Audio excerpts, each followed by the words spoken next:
जय माता दी। जय श्री जगन्नाथ जी। मित्रों, आप सभी का आपके चैनल आजीवन आध्यात्मिक भक्ति पर हार्दिक स्वागत है। जैसे अग्नि ऊष्मा, वृक्ष शीतलता, मेघ वर्षा तथा पुष्प का स्वभाव सुगंध देना है, वैसे ही भक्त का स्वभाव भगवान के प्रति आसक्त रहना है। भक्त वत्सल भगवान कभी भी अपने भक्तों को अकेला नहीं छोड़ते हैं। इसका अनुभव हम सभी लोग कर सकते हैं अगर अपने जीवन की बागडोर उस दीनबंधु दीनानाथ के हाथों में सौंप दें। ऐसे हजारों उदाहरण हमारे धर्म ग्रंथों में भरे पड़े हैं, जब त्रिलोकी के स्वामी ने अपने भक्तों की रक्षा के लिए सब कुछ छोड़कर उनकी एक करुण पुकार पर दौड़े चले आए। आइए आज एक ऐसे ही भक्त और भगवान के अनूठे सेवा भाव प्रसंग को श्रवण करते हैं, जहाँ त्रिलोकी के स्वामी भगवान जगन्नाथ ने अपने भक्त के बीमार पड़ने पर तन मन से स्वस्थ लाभ होने तक सेवा की।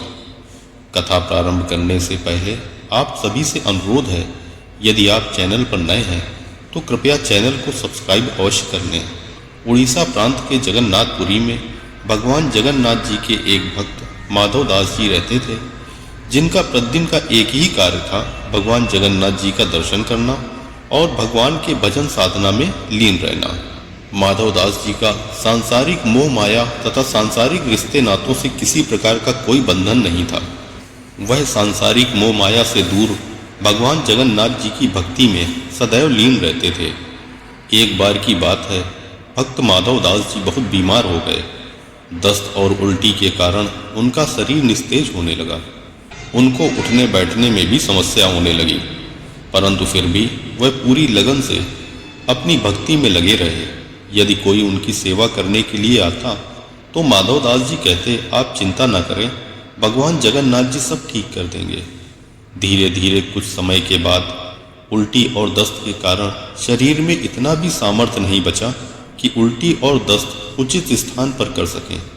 उनके वस्त्रों में ही उल्टी और दस्त होने लगे।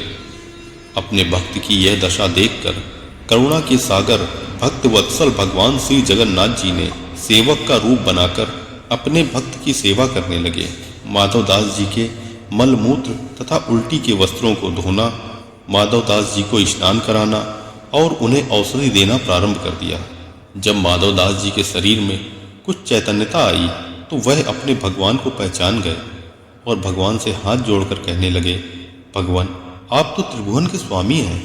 आप चाहते तो मेरा ये रोग दूर हो सकता था। अगर आप मेरा रोग दूर कर देते तो आपको इस तरह मेरी सेवा करने का कष्ट नहीं उठाना पड़ता।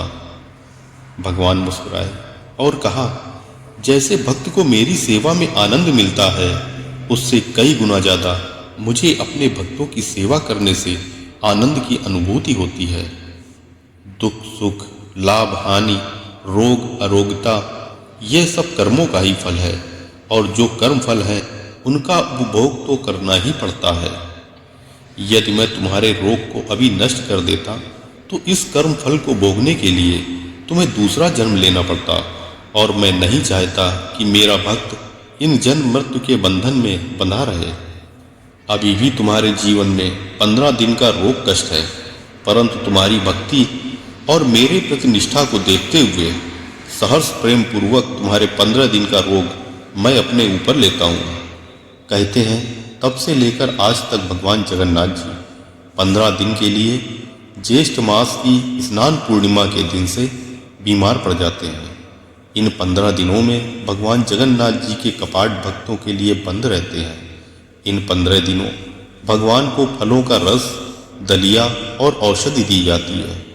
जब भगवान स्वस्थ हो जाते हैं तब अपने भक्तों को दर्शन देने के लिए आषाढ़ मास की शुक्ल पक्ष की द्वितीया तिथि को अपने भाई बलराम और बहन सुभद्रा के साथ रथ पर सवार होकर भ्रमण करते हैं, जिसे रथ यात्रा कहा जाता है।